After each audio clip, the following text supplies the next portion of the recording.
Katibu Mkuu wa Wizara ya Nishati, Sekta ya Mafuta, James Mataragio ameeleza kuwa pamoja na kuwepo kwa vita ya Irani na Israeli, Tanzania ina mafuta ya kujitosheleza kwa kipindi cha miezi mitatu, huku akitoa takwimu ya mafuta ya petroli yaliyopo ni zaidi ya lita milioni 380 ambapo itatosha kwa siku 61, huku upande wa diesel ni zaidi ya lita milioni 362 ambayo yanatosha kwa siku 44.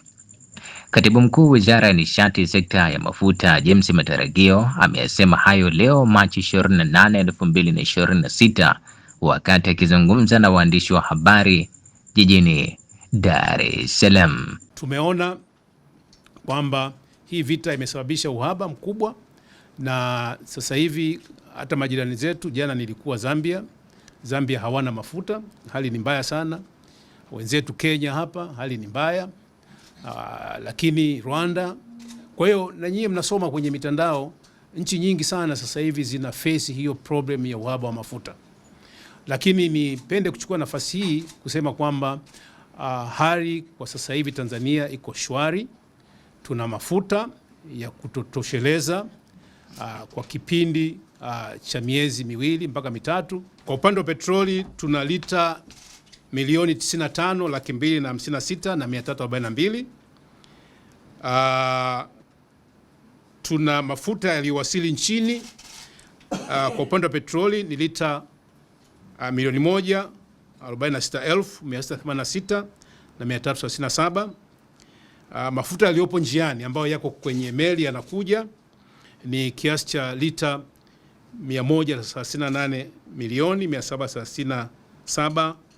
138,737,332.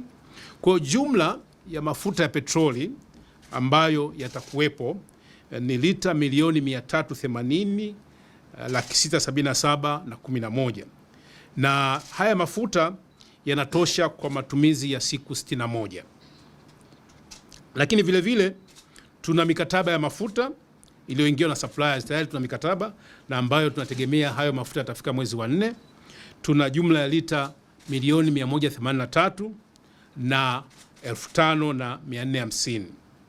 Na jumla sasa, kwa ujumla kabisa mafuta yaliyo kwenye mikataba, lakini na mafuta ambayo tulionayo na mafuta ambayo yatawasili nchini, tuna jumla ya lita milioni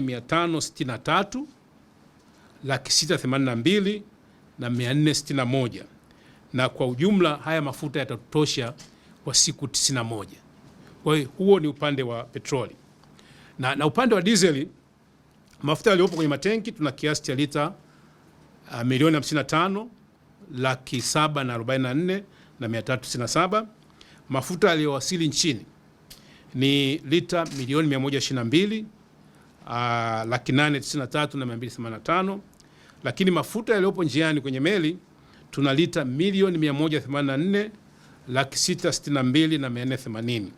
Kwa hiyo jumla ndogo tuna mafuta ya diesel kiasi cha lita milioni 362,433,845 ambayo ni yanatosha kwa matumizi ya siku 44.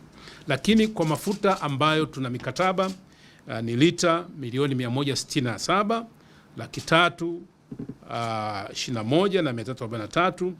Kwa hiyo kiujumla mafuta yaliyopo nchini na ambayo yanakuja na ambayo yako kwenye mikataba, kwa upande wa diesel tuna lita milioni 530,621,505, na kwa ujumla wake hayo mafuta yatatosha kwa siku 64. Na mafuta ya ndege, haya mafuta ya ndege tunayo mengi. Mafuta yaliyopo kwenye matenki tuna lita milioni 35,241,28, lakini mafuta ambayo yako kwenye mikataba ni lita milioni 23,779,725.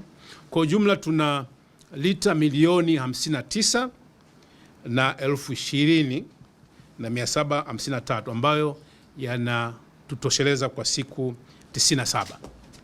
Kwa hiyo hiyo ndio hali ilivyo sasa hivi. Kwa hiyo utaona kwamba tuna mafuta ya kututosha miezi mitatu, na niseme tu kwamba mafuta yapo na bei ni himilivu, lakini tunategemea kwamba bei zitapanda kwa sababu bei za mafuta duniani zinapanda. Kwa mfano, wakati vita inaanza Februari 28, bei ya pipa moja la mafuta ilikuwa ni kati ya dola 50 mpaka 60, lakini sasa hivi bei imekwenda mpaka dola 114 kwa pipa. Kwa hiyo almost imedouble.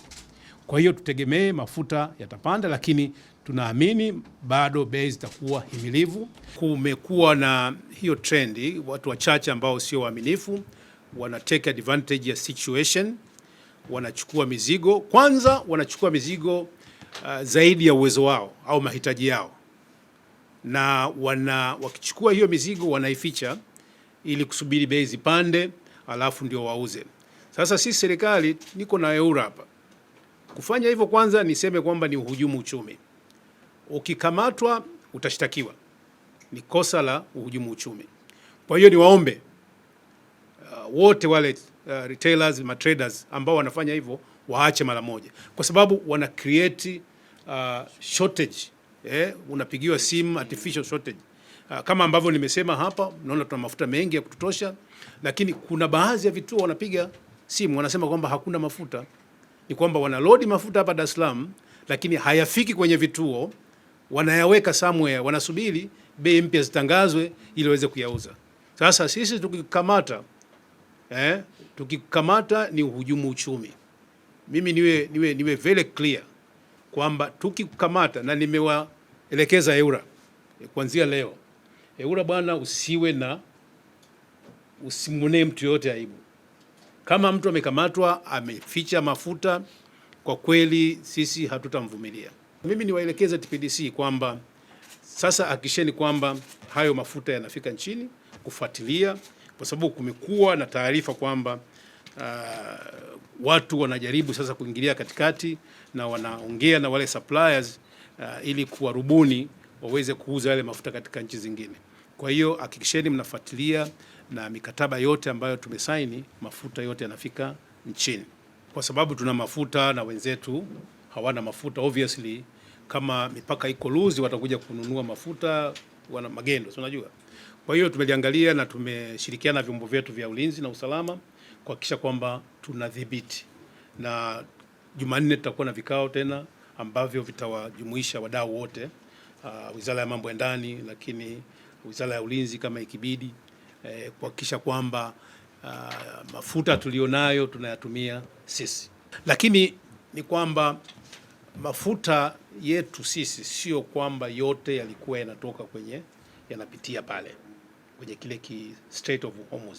Ilikuwa kama ni asilimia nafikiri 8, asilimia kama 8 tu, lakini mafuta yetu mengi yalikuwa yanatoka India na sehemu zingine chini ya kile Strait of Hormuz.